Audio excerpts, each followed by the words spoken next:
Oi pessoal, meu nome é Rafael, sou professor do IFPB e hoje nós vamos dar continuidade às nossas aulas de introdução à comunicação de dados. Então hoje a gente vai falar um pouco mais sobre endereçamento IP, certo? Então o IP, a ideia é que você faça a entrega do pacote de dados, né? Para que você faça a entrega do pacote de dados, a rede ela precisa saber qual o endereço físico e o endereço lógico do dispositivo, certo? O endereçamento lógico é justamente o endereço IP, certo? Que a gente vai ver como a gente classifica daqui a pouco. O endereçamento físico é o endereço MAC, certo? Ele já é definido pelo fabricante, certo? Então, cada placa de rede que se conecta à rede, ela tem um endereço MAC próprio, certo? E esse MAC ele não muda, certo? Para cada dispositivo físico, ele tem o seu MAC já definido pelo fabricante e ele é único. Diferente do endereço IP, que é o endereçamento lógico e ele é dinâmico. Então, em uma rede local, como é que funciona? Você vai se comunicar com outra máquina. A máquina ela envia uma mensagem de broadcast contendo o endereço MAC da máquina destino, certo? Então a mensagem, quando é broadcast, ela vai para todo mundo na rede e acaba que a máquina de destino ela vai reconhecer a mensagem e vai aceitar aquilo ali e a mensagem vai ser recebida, a comunicação vai ser estabelecida. Quando você tem aí redes diferentes interconectadas, isso não pode acontecer, né? Porque já pensou se você for mandar uma mensagem broadcast, cada máquina for mandar numa rede diferente, olha a bagunça que vai ser, certo? Então, redes locais, isso é possível, você tem poucas máquinas lá, mas já entre redes diferentes, aí a coisa começa a ficar mais complexa, né? Porque imagina se todas as portas enviassem dados para todas as máquinas, né, conectadas à rede no planeta. Aí ia ser uma bagunça gigantesca.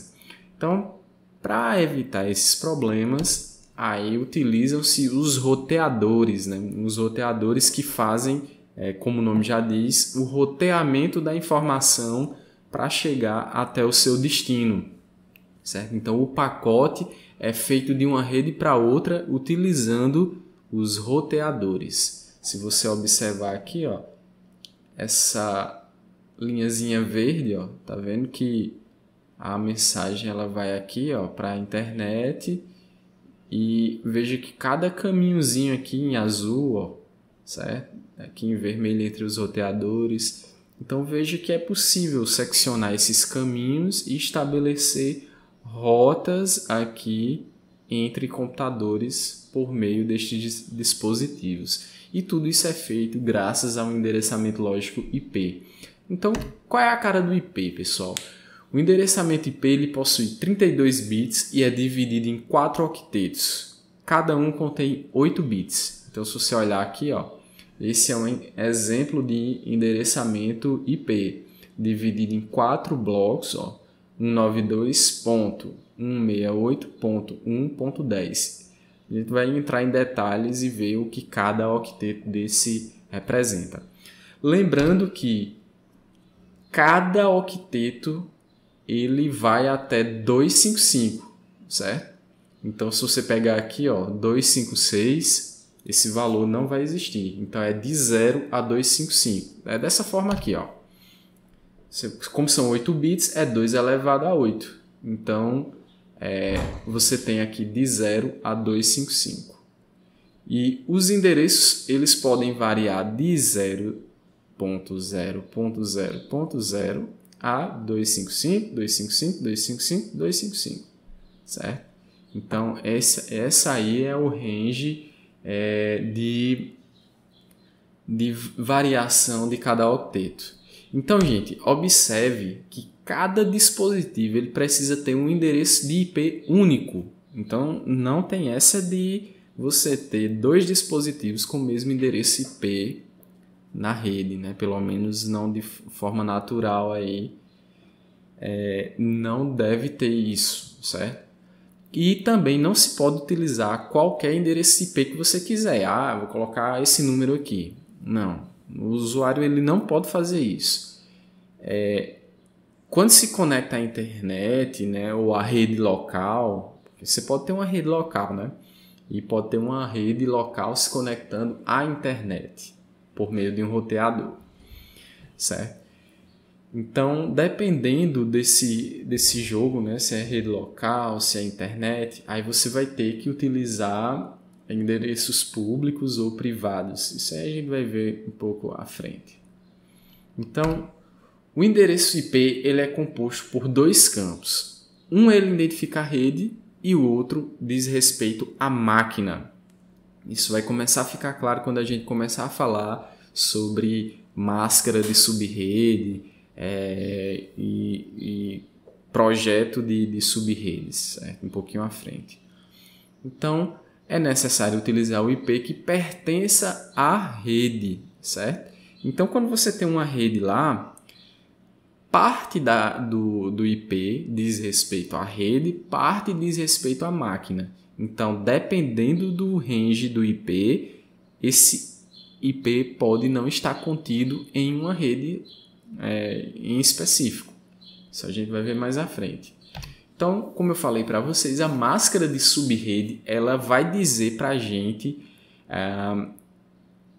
qual parte ali daquele IP diz respeito à rede e qual parte diz respeito à máquina em si, certo? O range, né, ela vai de 0 a 255. Então, você pode ter uma máscara de subrede aqui com essa cara, né? 255, 255, 255, 0 ou 255, enfim. É de 0 a 255. Vai ficar claro quando a gente começar a discutir mais à frente, certo? Pessoal, os IPs, eles são divididos em classes, certo? Então, o endereçamento mais baixo, né, da classe A é esse aqui, 0.0.0.0 até 127.255.255.255. Então, qualquer IP dentro desse range aqui faz parte da classe A, certo? E essas classes elas são distribuídas dessa forma aqui, A, B, C, D e E, certo? Então, o IP classe B, por exemplo, se eu pegar aqui 190, então observa que 190 está dentro desse range aqui. Agora, se eu falar em 192, aí já vai para a classe C, certo? Então, tem que se ligar nessa tabelinha na hora de verificar a classe do seu IP, certo? Então, como eu falei para vocês, o primeiro octeto ele identifica a classe do IP. Por exemplo, esse aqui, qual é a classe, gente? Olhando aqui na tabela, 10 está entre 0 e 127. Então, a classe é a classe A, beleza? A máscara de subrede padrão da classe A é essa aqui, 255.0.0.0. Então, é um padrão da classe A, certo? O primeiro octeto faz a identificação da rede. Então, 255.0.0.0. Então, está identificando a rede e dizendo que esse primeiro octeto aqui da máscara de subrede é do padrão classe A. Aí o restante aqui, esses zeros dizem respeito às máquinas, certo? Então, se você pegar agora um IP com esse range de valor entre 128 a 191, esses IPs eles estão contidos na classe B. Aí o padrão de máscara de subrede é justamente 255.255.0.0 para a classe B. Então, os dois primeiros octetos dizem respeito à rede, aliás, à classe, e os demais, né, dizem respeito ao host. Então, basicamente, é isso aqui. Se você tiver um IP da classe B, certo? Máscara padrão, 2 primeiros octetos identificam a rede, certo? Tá aqui, ó. E os demais, os 2 últimos, identificam a máquina, certo? Essa aqui seria a 4ª máquina da rede, né? Porque começa em 0. Aí 0, 1, 2 e 3. Bom, a gente vai ver isso mais à frente. Tem uns IPs que são reservados. Aí a gente vai discutir isso um pouquinho mais à frente, vai ficando claro. Já a classe C, ela começa com 192, né? Aí até 223. É bastante utilizado, né? 192, 168, IPs de classe C, o pessoal usa muito para redes locais, certo? Então a máscara de subrede é assim, 255, 255, 255, 0, certo? Então parte quer dizer rede e um bit aqui, né? Na verdade um octeto aqui diz respeito a host, certo? Pessoal, já com relação à classe D, né?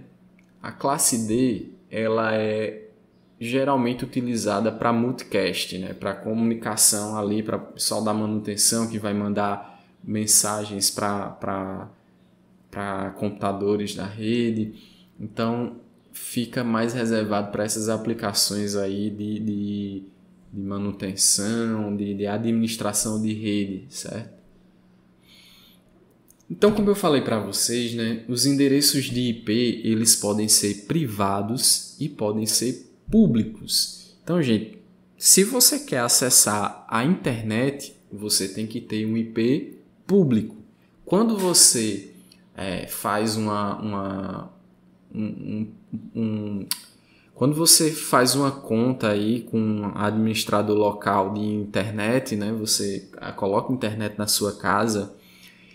Esse administrador ele tem um bloco lá, um conjunto de IPs, certo? De números mesmo reservados para ele, certo? Ele compra ele aluga esses blocos de IPs. Então ele vai pegar um IP daquele e dizer, ó, esse IP é seu, acesse a internet com ele, certo? Então já para redes locais eu não preciso ter um IP público, né? Certo? Então, para que eu possa me conectar à internet, eu não posso usar qualquer IP que eu quiser, certo? Tem que ser um IP público dado por um provedor. Então, endereços públicos são dados a uma empresa por meio de entidades centralizadoras. Então, foi isso que eu falei para vocês, né? Existe uma empresa responsável por administrar cada bloco de IP ali em regiões do mundo, certo? No caso do Brasil, a gente tem essa associação, né? LACNIN. Então é a que cuida da América Latina e Caribe, certo? Então eles cuidam desses registros de endereço. Então, por exemplo, você quer montar lá um provedor de internet, você entra em contato com essa organização, compra um bloco de IP e aqueles IPs você aluga do jeito que você quer, certo? Então, basicamente é isso. Só uma curiosidade. Quando você tem aquelas câmeras de vigilância, geralmente você precisa comprar se não for uma câmera que rode com serviço de nuvem, né? Porque aí você usa o serviço da nuvem da empresa. Mas para você acessar uma câmera, você precisa saber o IP dela.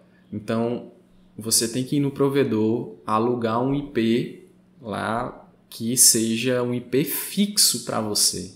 Esse IP não mude, senão você não tem como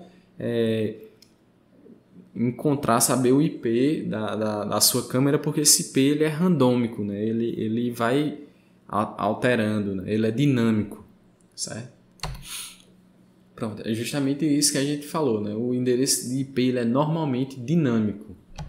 E na montagem de redes locais, aí a gente utiliza IPs privados, que não são utilizados para se conectar à internet, porque o roteador mesmo ele já não vai deixar, certo? Então, IPs locais geralmente a gente utiliza da classe A, B e C, certo? Então seria um esquema desse aqui, um roteador, um switch, um roteador e computadores plugados nesse roteador e IPs aqui, ó, veja que eu tenho IPs de classe C, certo? 9.2. Então, pessoal, eu também tenho o conceito de rede classful. A rede classful é uma rede mãe, é a rede principal. Daquela rede mãe, eu posso derivar outras sub-redes, certo? Então, eu vou ter a rede principal e sub-redes derivadas daquela rede classful ou rede mãe, certo? Então, eu posso ter aqui exemplos, né, de rede mãe, certo? A rede classful geralmente é o primeiro endereço IP disponível. Ó. Então veja que eu começo com 0, né? A partir do 1 para lá, aí eu tenho as sub-redes ou endereços de máquina, certo? Então tem essa diferença entre rede e sub-rede, certo?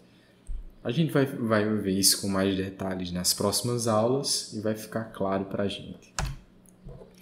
Então, essa faixa aí de endereçamento IP geralmente é reservada para testes internos, certo? Então, gente, basicamente é isso. Qualquer dúvida, deixe nos comentários e a gente vai discutindo, beleza? Espero que vocês tenham gostado e até a próxima aula.